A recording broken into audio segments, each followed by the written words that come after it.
Hi, everybody. Today we are reading a book called A House for Hermit Crab by Eric Carle. And there's our hermit crab on the cover.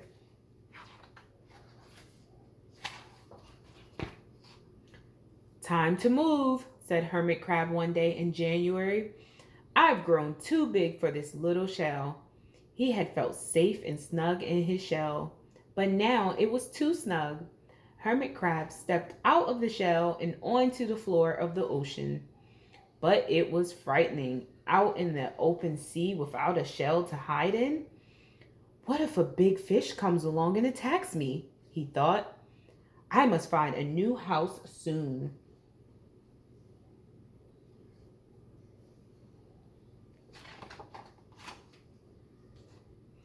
Early in February, Hermit Crab found just the house he was looking for. It was a big shell and strong. He moved right in, wiggling and waggling about inside to see how it felt. It felt just right, but it looked so plain, thought Hermit Crab.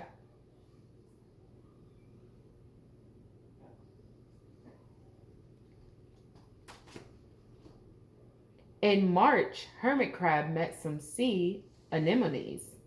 They swayed gently back and forth in the water. How beautiful are you? How beautiful you are, said Hermit Crab. Would one of you be willing to come and live in my house? It is so plain, it needs you. I'll come, whispered a small sea anemone. Gently, Hermit Crab picked it up with his claw and put it on his shell.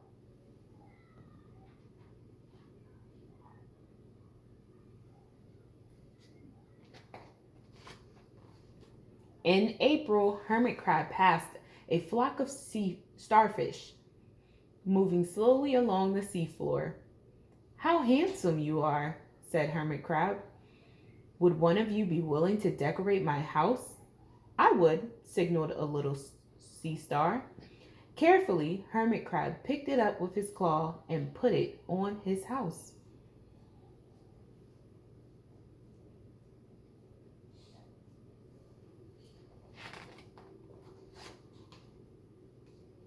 In May, Hermit Crab discovered some coral. They were hard and didn't move. How pretty you are, said Hermit Crab. Would one of you be willing to help make my house more beautiful? I would, squeaked a crusty coral. Gingerly, Hermit Crab picked it up with his claw and placed it on his shell.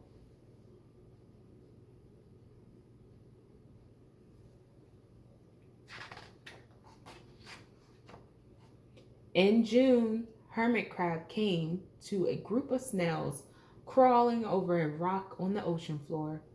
They grazed as they went, picking up algae and bits of debris and leaving a neat path behind them. How tidy and hardworking you are, said Hermit Crab.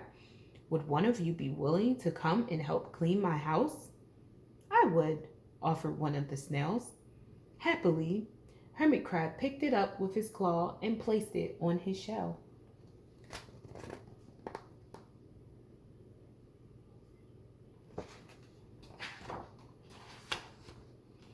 In July, Hermit Crab came upon several sea urchins.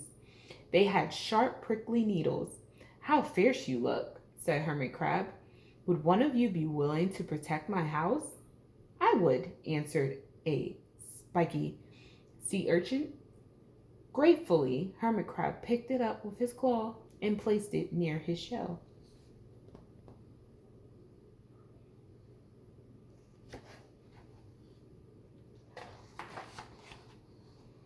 In August, Hermit Crab and his friends wandered into a forest of seaweed. It's so dark here, thought Hermit Crab. How dim is it? Murmured the sea anemone. How gloomy it is, whispered the starfish. How murky it is, complained the coral. I can't see, said the snail. It's like nighttime, cried the sea urchin.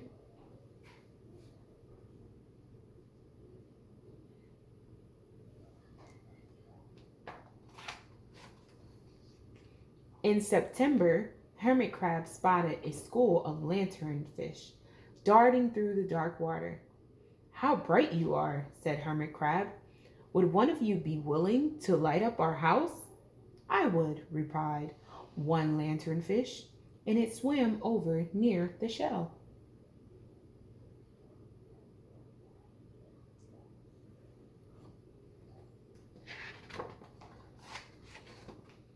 In October, Hermit Crab approached a pile of smooth pebbles. "How sturdy you are," said Hermit Crab. "Would you mind if I rearranged you?" "Not at all," answered the pebbles. Hermit Crab picked them up one by one with his claw and built a wall around his shell. "Now my house is perfect," cheered Hermit Crab. Here's the pebbles.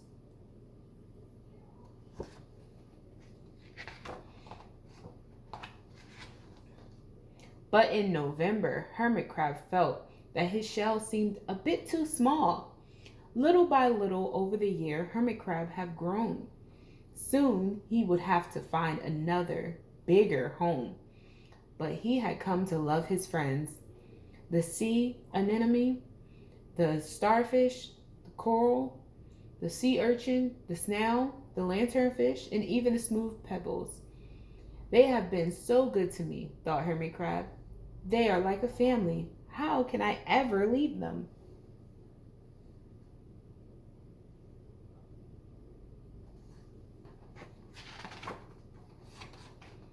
In December, a smaller hermit crab passed by. "I have outgrown my shell," she said. "Would you know of a place for me?" "I have outgrown my house too," answered Hermit Crab. "I must move on. You are welcome to live here, but you must promise to be good to my friends." "I promise," said the little crab.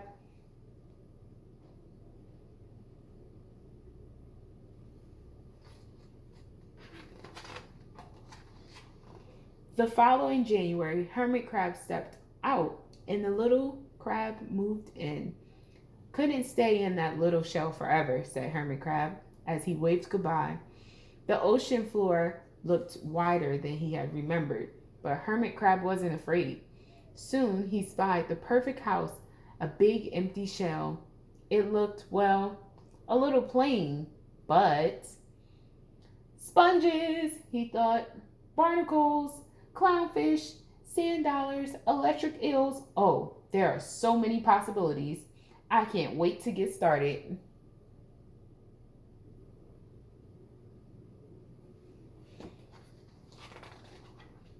The end.